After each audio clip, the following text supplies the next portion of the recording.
தூக்கம் போனது அவளை நினைத்தே ஏக்கமானது பித்தனை போலானே பார்க்கும் இடமெல்லாம் அவளை போலே பாவி தெரிந்தது பைத்தியமாயானே என்னை போலே அவளும் இருந்தாள் என்று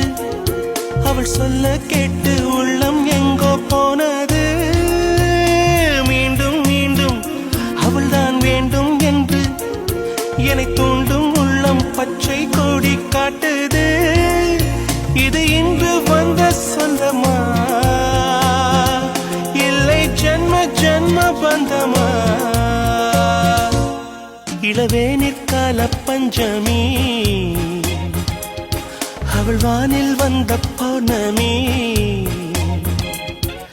சித்திரவானம் சித்திரம் தீட்டிடும் நேரம் ஒரு 10:30 மாத தங்க நிலாவை சந்தித்தேன்